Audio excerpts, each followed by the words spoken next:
De ce Conseil national qui a été perturbé par les autorités en place à Zender, les autorités administratives, le gouverneur, les forces de défense et de sécurité en place à Zender. Donc les résultats, dis-je, sont constitués par des résolutions et des motions. Donc nous avons pris une résolution donc, qui en fait confirme à quelque part l'exclusion des 9 traîtres du MNSD Nassara, que vous connaissez bien. J'ai entendu un de leurs traiter notre président de faux diplômes, etc., etc. Mais les Nigériens doivent savoir qu'il n'a aucun diplôme. C'est un employé, c'est un magasinier qui est arrivé au poste de ministre d'État à l'intérieur. Donc si les Nigériens sont attentifs, ils vont remarquer que c'est un homme creux qui n'a rien dans la tête. Il faut le dire, nous le savons, nous nous respectons, nous n'avons jamais dit ça, puisqu'il commence à injurier. On en viendra à ça. Voilà. Donc merci. Et donc nous avons été victimes à Zender d'une violation flagrante des lois de la République, à commencer par la Constitution.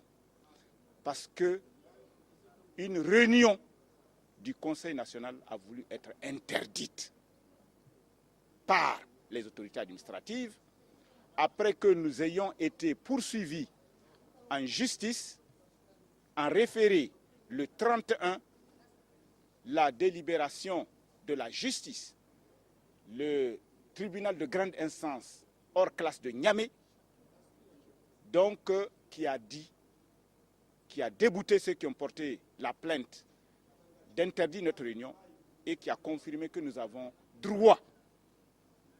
Le droit de réunion est une disposition consacrée par la Constitution. Malgré donc ces actes de justice que nous avons montrés au gouverneur et aux forces de police à Zender, cela n'a pas empêché que le lieu de la réunion que nous avons loué, un lieu privé, a été encerclé tôt le matin.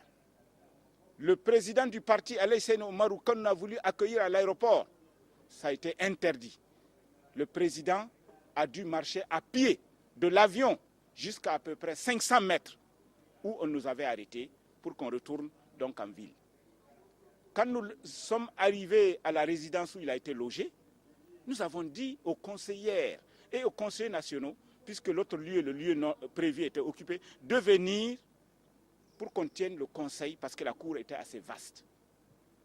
Et le conseil a bien eu lieu. Les forces de défense et de sécurité étaient venues. Ils ont lancé des grenades lacrymogènes. Ils ont défoncé la porte pour disperser les gens. Mais les militantes et les militants, avec le calme olympien qu'on les connaît, ont refusé, ont montré leur détermination. Et la réunion a bel et bien eu lieu. Et le procès verbal de vérification des mandats, donc avec un huissier, a constaté qu'il y avait 734 présents sur 839 membres, c'est-à-dire une majorité écrasante, pour dire qu'en fait, les dissidents qui sont avec le pouvoir n'ont personne. Nous les avons exclus, nous allons exclure ce qui reste. Le MNSD poursuit son chemin. Donc, le Conseil national a bel et bien eu lieu et les délibérations ont été prises. Il y a donc des résolutions et il y a eu des motions qui ont été rendues publiques et dans laquelle, celles qui ne voulaient pas, parce que je croyais qu'ils s'accrochaient à une petite branche, comme quoi c'est le Conseil national qui doit les exclure, mais le Conseil national donc, a salué la décision du bureau politique et a confirmé que c'est du rôle exclusif des organes, n'est-ce pas, d'exercer les sanctions disciplinaires sur leurs membres, comme l'atteste le règlement intérieur de notre parti. Vous l'avez dit, les dissidents ont contesté hier la décision du Conseil national. MNZ encore étant une décision même avenue, étant donné selon eux qu'il y a une procédure de justice au cours au niveau de la justice. Mais la justice, c'est auprès de la justice, non? Ils sont partis à la justice, ils ont dit qu'il y a une procédure d'interdire. La justice a dit qu'il n'y a pas lieu d'interdire. Mais c'est fini. Mais ils sont partis se plaindre. On a dit que personne ne doit se faire la justice. Il y a une justice que l'on doit respecter. Ils sont partis, ils ont porté plainte, c'est leur droit. Le jugement, ils ont 10 avocats, près de 10 avocats. Nous n'avons que 2 parce qu'ils ont l'argent de l'État, bien sûr. Ce n'est pas leur argent. Ils ont l'appui et c'est là-bas que Issoufou Mohamadou est en train de pécher, de violer la Constitution, de ne pas être le père de la nation, de ne pas occuper la place qu'il prétend avoir obtenue démocratiquement. Et c'est là-bas, malheureusement. Mais qu'est-ce qui explique cette haine à l'endroit de leurs anciens camarades, eux avec lesquels ils ont cheminé pendant tout ce temps? Non, ils n'ont pas de haine. Ils sont manipulés. On leur a donné des postes où ils gagnent gratuitement de l'argent. On les a achetés avec l'argent des députés, tout ça. Vraiment, ce n'est même pas des hommes. Ils sont pitoyables, c'est des lâches, c'est des traîtres. Où est-ce que tu vas mettre un traître? Qu'est-ce que tu peux faire d'un lâche? Prenons Albadé qui prétend être le chef de ce mouvement. Albadé, il est venu au MNZ en 2000. Ce n'est pas un militant du MNZ. Il a eu la chance, donc par la grâce du président Tandja, il a été ministre jusqu'à ministre d'État. Et il n'a aucun niveau. C'est un magasinier. Il fait des tableaux entrée-sortie. Ce n'est pas un cadre. Les Nigériens qui sont attentifs vont comprendre que celui-là n'a rien dans la tête. Et il y a d'autres traîtres affamés qui cherchent de l'argent facilement, qui sont avec lui. Ils font pitié. Donc il se met à injurier le président du parti. Le président du parti ne leur a rien fait. C'est le MNSD Nassara. On n'a jamais pris une décision. Le président ne prend pas de décision. Ils le savent bien. C'est le parti qui prend décision. C'est le bureau politique qui prend décision. Donc, si vraiment c'était des gens sérieux, si c'était des gens honnêtes, si c'était des gens dignes, ils savent que c'est le MNSD qui a pris les décisions. C'est pas le président Seyni Oumar. Donc, un minimum de respect. Et je peux vous dire du mal de chacun d'eux. Ce n'est pas des hommes dignes. Tout le monde sait dans ce pays. Il y a un communiqué qu'ils ont fait la veille pour demander aux militants de ne pas aller. Mais c'est le pouvoir qui leur a dit, faites ça. Ils ont rempli. Ils ont une peur bleue, les petits strapontins qu'ils ont attrapés. Mais c'est pitoyable. Mais je vous dis, une chose est certaine. C'est que le MNSD Nassara, c'est un parti de masse, solidement intégré dans la société nigérienne. Les masses laborieuses.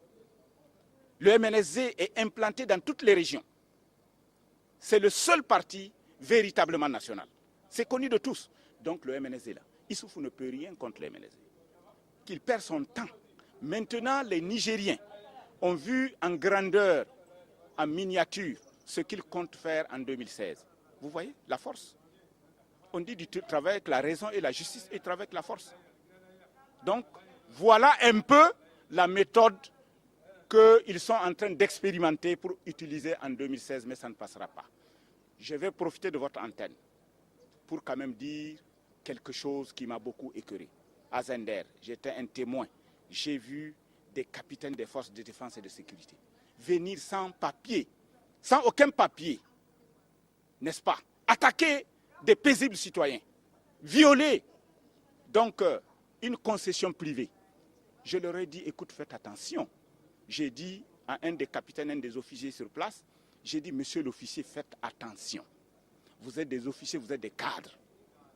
Donc la Constitution a prévu en son article 15 que l'ordre manifestement illégal ne doit pas être exécuté. Je lui ai dit, faites attention. Et il m'a répondu que lui, il a eu un ordre verbal, il va exécuter. Donc moi, je disais que ces gens, ce n'est pas des tirailleurs sénégalais. Les forces de défense, que ce soit la police, la garde, la gendarmerie, au Niger maintenant, c'est des intellectuels. C'est des gens qui ont on trouve des gardiens de la paix qui ont la licence en droit. Donc c'est des gens qui comprennent, qui lisent la Constitution. Et vraiment, j'ai été très, très déçu quand j'ai eu cette réponse d'un officier de nos forces de défense et de sécurité. Il n'y a personne. les forces de défense et de sécurité ne sont pas au service de Issoufou Mohamedou. Ils doivent le savoir. Les forces de défense et de sécurité sont au service du peuple nigérien tout entier. Ils ne sont pas là pour un gouvernement. Ils sont là pour toutes les Nigériennes et les Nigériens. Donc vraiment, ce n'est pas pour rien qu'on a mis cet article 15 sur l'ordre manifestement illégal. Donc c'est pour que justement les couvrir. Pour les couvrir. Et si eux, ils font le jeu, n'est-ce pas, de ces petits dictateurs-là, de ces petits, comment dirais-je, responsables qui ont échoué sur toute la ligne, sur le plan économique, sur le plan social, sur le plan culturel, sur tous les plans, ils ont échoué. S'ils vont venir se mettre, je trouve que c'est pitoyable. Et cela, vraiment, j'ai tenu à le dire, à le dénoncer à travers vos médias. Vraiment, les citoyennes et les citoyens du Niger, soucieux de la démocratie, doivent méditer sur maintenant le saut dans l'inconnu que le goût du système, soi-disant la renaissance du Niger, veut nous amener. Donc vraiment, je vous remercie beaucoup de m'avoir donné cette occasion.